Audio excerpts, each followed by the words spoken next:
check my phone.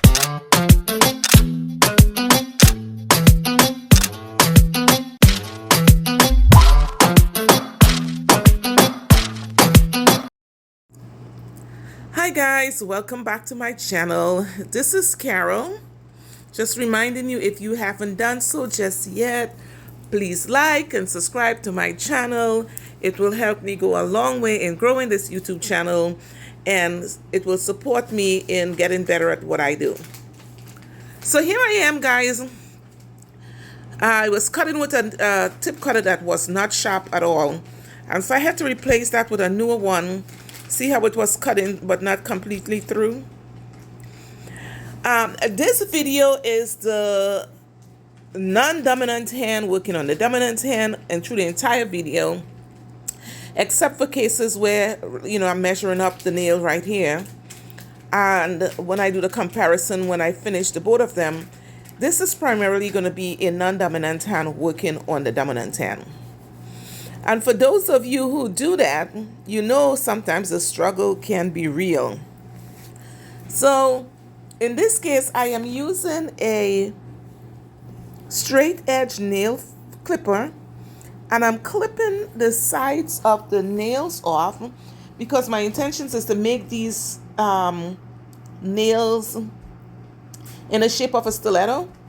And so rather than having to file all that nail tip off, I'm opting for a straight edge clipper to cut off the excess, and then we will hand file it the rest of the way. I also have a dominant hand to the non-dominant hand video that preceded this one, so feel free to go back and find it. Sometimes when you're beginning and you're working on yourself, you need like a focus. All I'm seeing is the right hand, all I'm seeing is the left hand, as opposed to me alternating the left and the right hand in the same video. I cut this one, I edited this one to do just the left hand, and then there's another one that I edited to just do the right hand. So yes, right here I'm just cutting the excess nail tip off that I don't want to have to file, and it will just help me with the hand filing. So here I have a 80 grit hand file, no particular brand, just something I pick up at my local nail beauty supply store that I absolutely love. There are lots of brand name ones that I love, but these work just as well. On this hand, you're going to see that a lot of the hand filing on the right hand, left hand to the right hand, would be missing. And that's because my hand went out of the view of the camera and there wasn't much for you to see. So I just edited it out. But just know that I am holding the file straight up and down, and I'm filing on both sides so that at a 45-degree angle, so that I can get the nail to come in at a point on the free edge to give me those pointed nails that I want.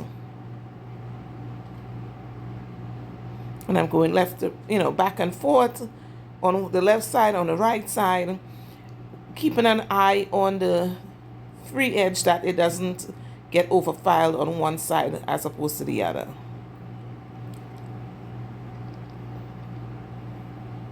And if I'm right-handed, so my left hand is working on the right hand right now, my left hand always comes out better because I'm using the right hand to work on the left hand. But you can practice enough that you could literally mirror the opposite hand.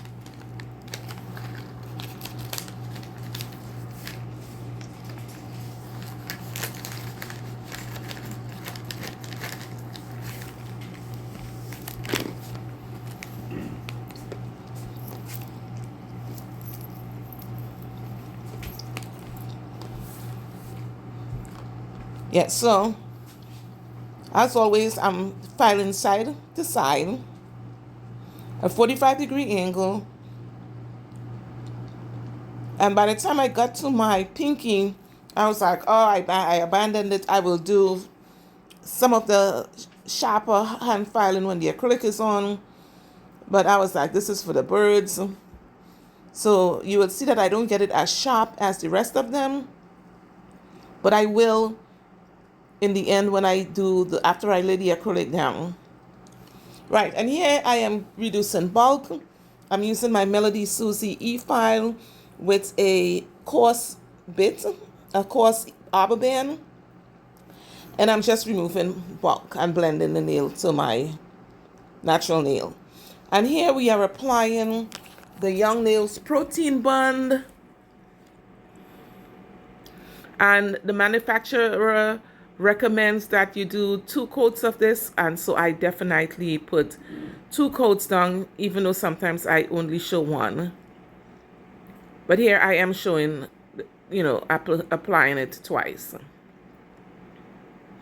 And if you're really proactive about not having lifting, you definitely want to use Young Nails Protein Bond.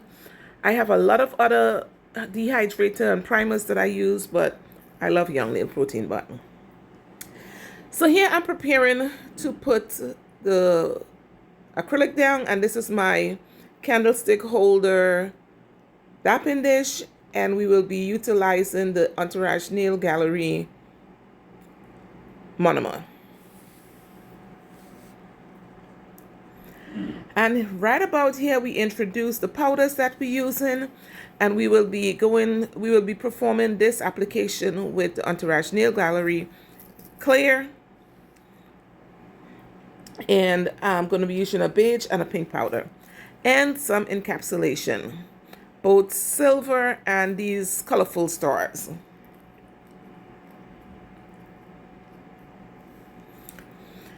As you can see, when I'm working on the opposite hand, I pick up the beads with my right hand and then transfer the brush to the left.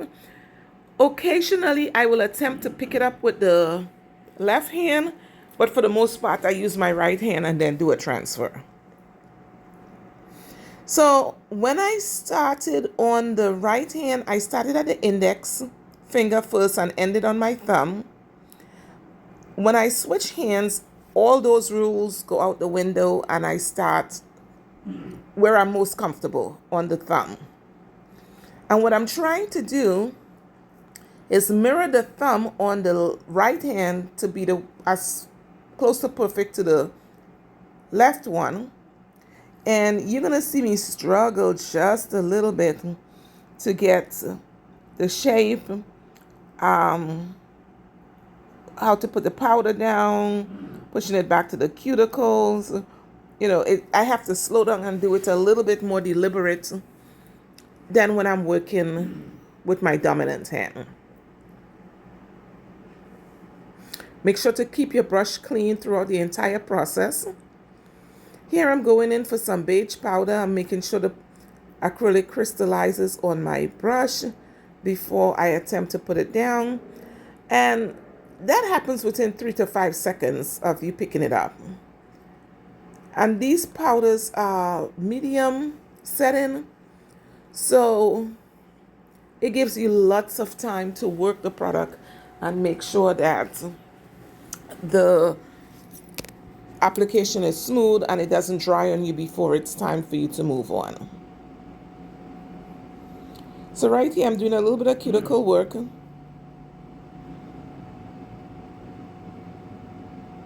Beautiful. Keeping my brush clean. I'm cleaning up the side walls. No flooding in the side walls, as well as the cuticle. It will make your hand filing and e-filing work a lot more easier in the end. Right here, I'm still trying to build up thickness on the front of the nail and making sure that the nail is proportioned to the other nails as well as proportioned to my hand, and that the application lives within the cuticle and the side walls.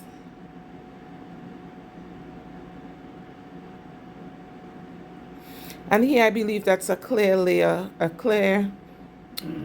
of acrylic over everything. Keep your brush clean. You don't want product buildup.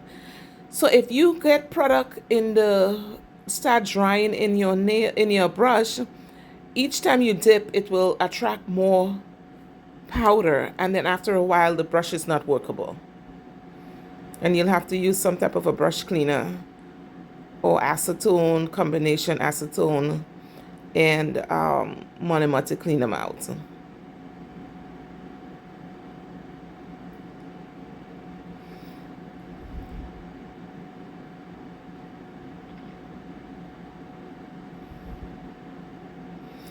Okay, so now that I quit fooling around with the thumb, we are going to put some clear down on the front of the right index finger because we're going to do some encapsulation right here, and I need some wet powder for the encapsulation to stick. I love these stars, and those I got from Profiles Backstage.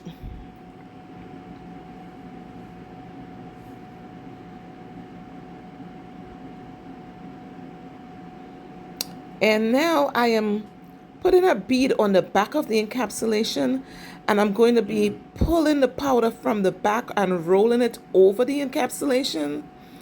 This might be a great time for you to pinch and expand your camera, your vision on your whatever device you're looking at this on, so that you can see that I put the powder behind the encapsulation and roll it over the top so that you don't move your encapsulation out of the position that you want it in.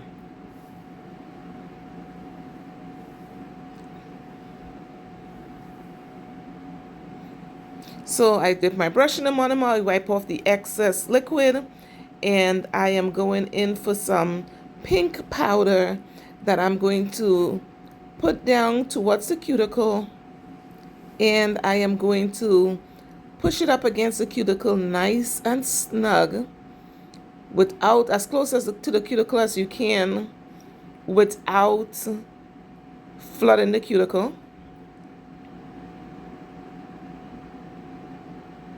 Clean your brush off in between. Dip it in the monomer, pick up some pink powder. Actually, I think, yeah, that's some pink because I'm still working the body. And then we're going to go in for some clear and encapsulate the entire nail.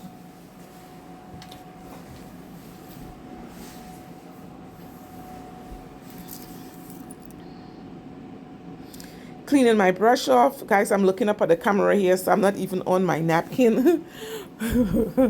But yeah.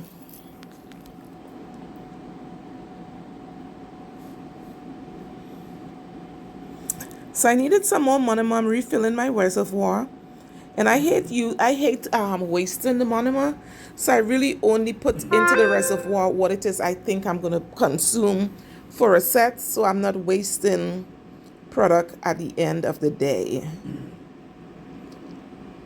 So here I am going in with some clear because I'm about to put down some silver glitter. Yes, and I need the glitter to be able to hold on to something so that when I put the clear over that to encapsulate it, I don't move the encapsulation. Getting a little bit more. Cleaning off my brush, back into the liquid, back into the powder, and oops, we didn't like that one.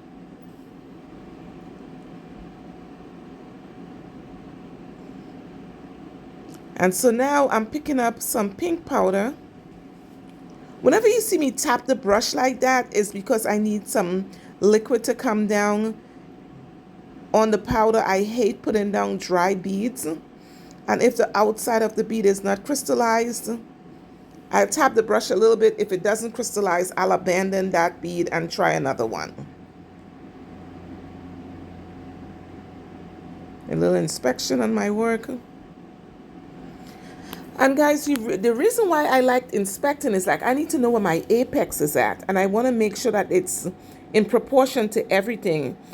And if you don't look, you can sometimes make the nail flat in places you don't want it to be flat. For instance, the apex is not built high enough to support the nail, and it might look good when you're looking at it from the top, but it's really ugly if you look at it from the side. So pay attention to the overall nail. And here it is. I'm putting down a clear bead, and I am making sure it's nice and snug in the cuticle and the sidewall area. And then I'm just dragging this one bead all the way down to the front, rolling it over my encapsulation so that nothing moves.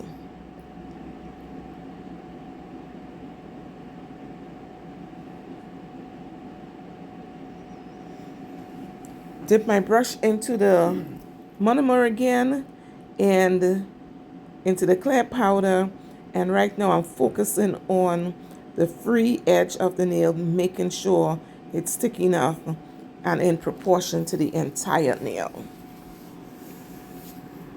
Once again, guys, this video will not have a conclusion because, like I discussed earlier or in another video, the back end, the finished part of this video got messed up. Don't ask me how, but I could not use it. And so, but the footage was so good that I just did not want to abandon the video altogether. So here we go. You will have lots more videos to see finish on. So here it is. I'm putting some beige powder down to the front, and I'm actually going to put a pink ombre, pink and beige ombre.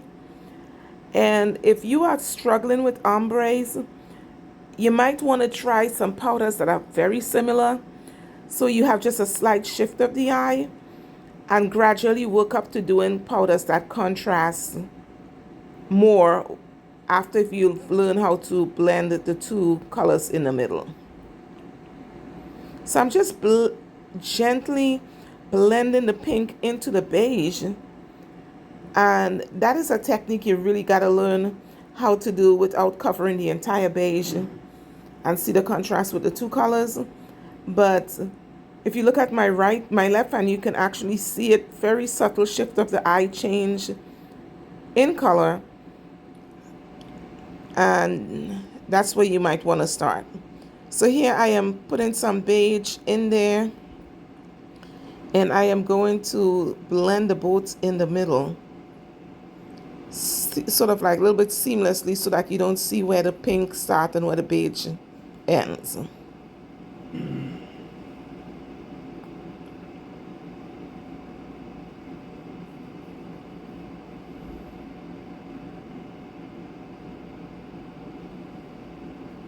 And then over all of that, I am going to put some clear, tuck it in nice and snug at the cuticle, tuck it in nice at the sidewalls, and then I'm going to pull it over the entire nail so that when I go back to hand file and e-file, I'm not exposing a line where the two powders came together.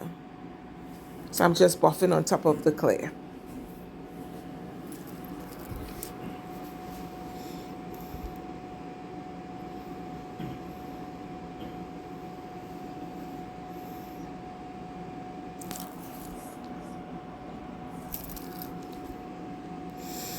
Alrighty, am I satisfied with my work here?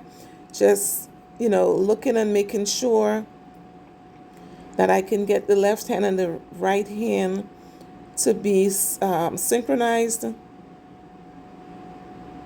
Working on the apex area right here. And I don't know if you've paid attention, when I put the beads down, I set them down where I want them, and then I pull from the left and the right side and then the middle. It creates a more aesthetically pleasing nail.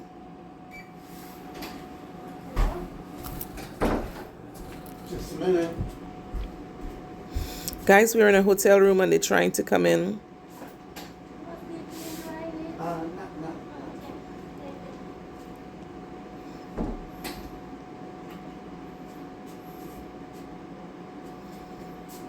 And housekeeping was trying to clean our room, but we're checking out today, so they'll get a chance to clean the room. But I really needed to do this voiceover. They come early to do the housekeeping. Yeah, see, I abandoned that one. I couldn't get it to crystallize and to be uniform.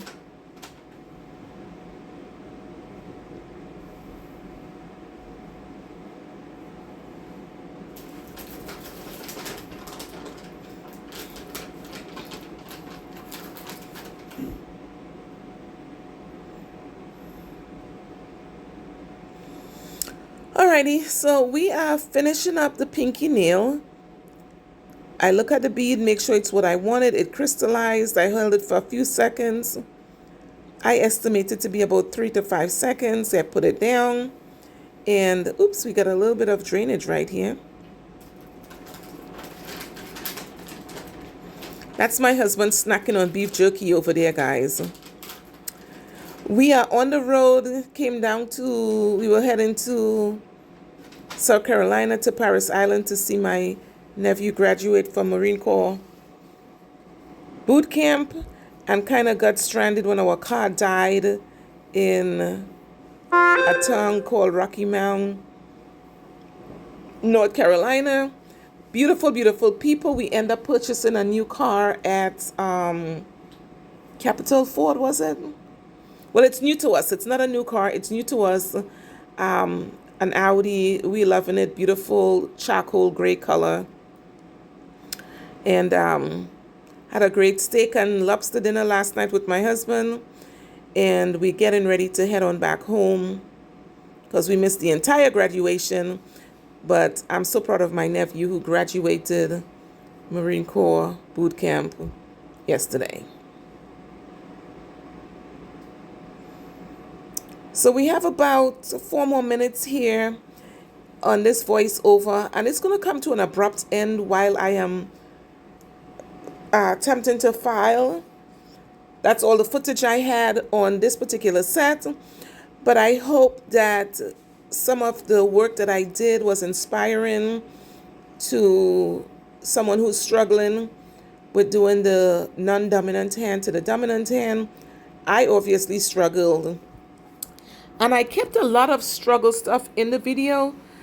Some other videos could be so professionally done that you feel so inadequate. I wanted to leave my struggles in so that you can feel comfortable, to learn. And everything is not so perfectly done that it's like, oh wow, I'll never get there. I know I used to feel that way. So right now, we're just taking a nice inspection of the left and the right hand, and we're going to get ready to do some hand file work.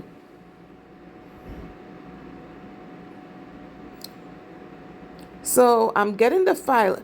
I am so excited about this one, guys, because this time the angle of the camera over the right hand is showing you how straight up and down the file is.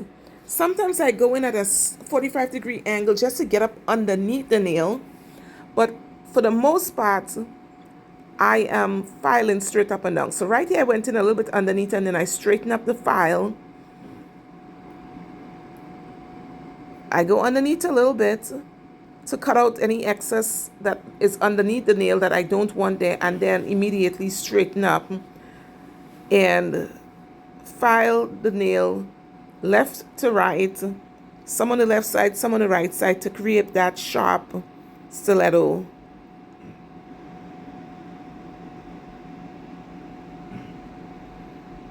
nail.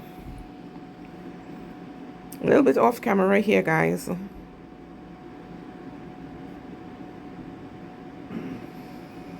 See, my hand is jumping off a little bit. So literally, when you move from, if you're right-handed and you move from the right hand to work with the left hand, your brain is a little bit confused. I mean, the brain is phenomenal. It's going to do what you want it to do, but it's a little bit confused when you have to switch the normal function of the brain wanting to be right-handed to work with your left hand. So you might find yourself jumping off of the nail when working with the left hand, like you just saw me did right there. That's just brain confusion. The brain is trying to do what you're telling it to do, but it's a little bit confused. It's like, I'm right-handed. I'm supposed to do this with the opposite hand, but I'm going to try. So, but the more you practice it, the brain will start recognizing, oh, she wants me to use both hands, and will actually start working out for you. So this is a 26-minute video, and we're about 25 minutes right now. Like I said, it's going to come to an end, and see you on the next video.